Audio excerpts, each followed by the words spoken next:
use of laser light. And we're going to talk to the creator of Peanuts, Charles Schulz. That's next. The pros and cons of sex education, Saturday at 6:30.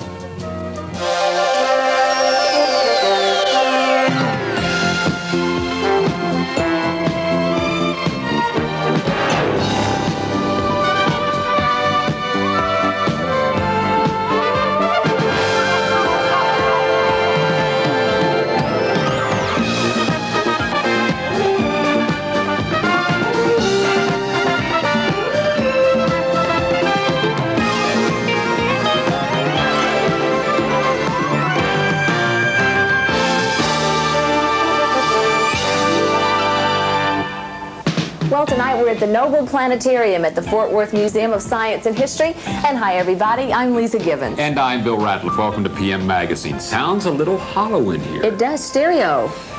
Lisa Gibbons. Too much. Too much to take.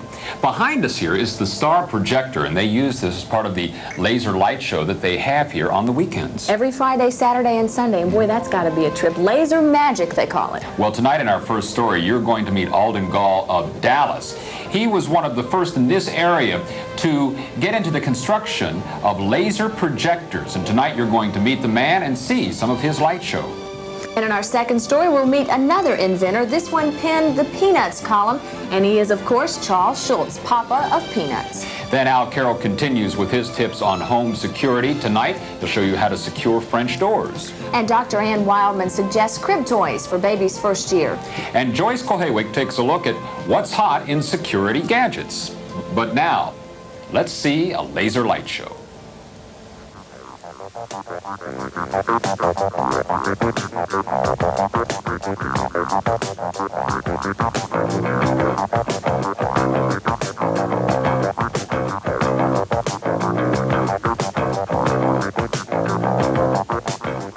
The years spent as a movie projectionist, television engineer, and planetarium technician gave Alden Gall just the right foundation to work with what he calls the magic light. This is a laser. It's a small helium neon laser. Produces about 1/1000th of a milliwatt. The laser is simply a device which produces light. But what a light it is. It's so bright and concentrated, it's hard to compare it with ordinary light. The closest Alden can get is to compare light to people at a football game. Everyone is fixing to leave the game, and everyone's going in their own unique direction, and from a distant observer, everyone appears to be randomly walking around. Well, this randomization of people walking around in the stadium compares favorably to the type of light that's produced by this tungsten light. A laser differs extraordinarily from that in that it's a more organized event, and it might be compared if everyone started walking out of the stadium in the same direction and out the same gate. Most of Alden's laser work is with a large ion laser. It's so big it needs a special water cooling system.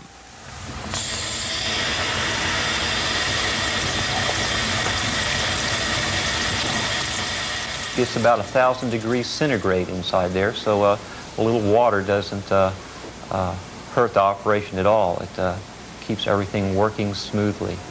I'm going to turn it on here so you can see it ignite up.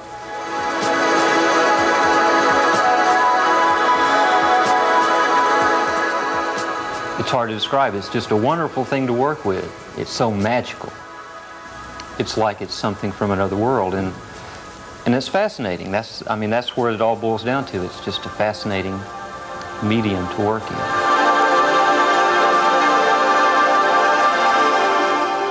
To have that 2 watts of power contact your eye in a personal, intimate fashion,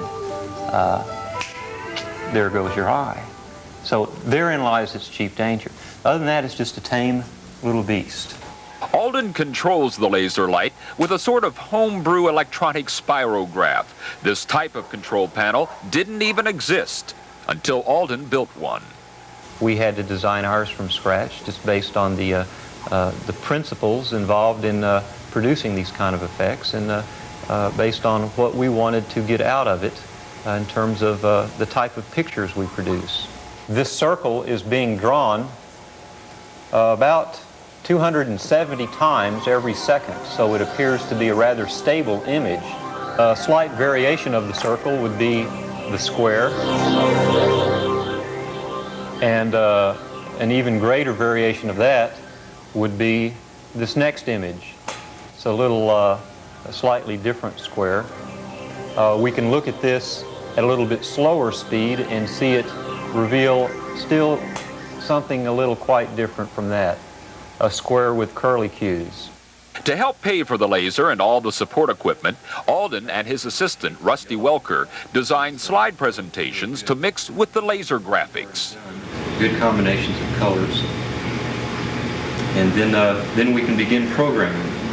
Insert, cut, C, change that to A on 2, A up, end. Give me an A down. You get the illusion of the animation in the same way that you achieve the illusion of animation with 35mm motion picture film, and that is that you sequence very rapidly frames of images in rapid succession.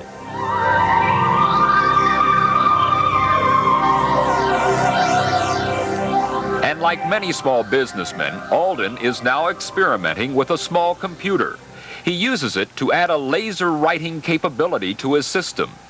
This computer is an example of taking an existing piece of technology, that of a microprocessor, a mini computer, and adapting it to do tricks for us. So we've taken this Apple microprocessor and interfaced it with electronics so that we can cause the computer to talk the laser's language. Alden foresees a bright future for mixing computers with the laser, but he plans to keep the human element present when it comes to a laser performance. With the control of the laser and the control of the slide projectors, it's then possible to take all these things, which is what we do, and correlate them to music, give them a time happening reference to music, and it all comes together into a gala visual symphony of light.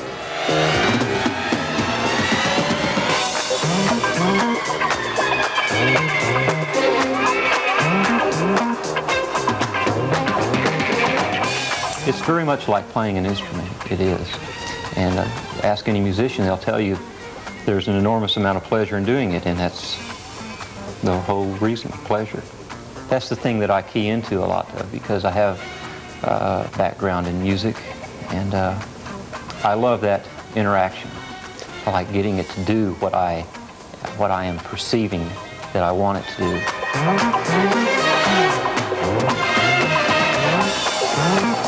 The light is that unique to the eye. I mean, it is pure light in the purest sense of the word, and not very many people have seen pure light.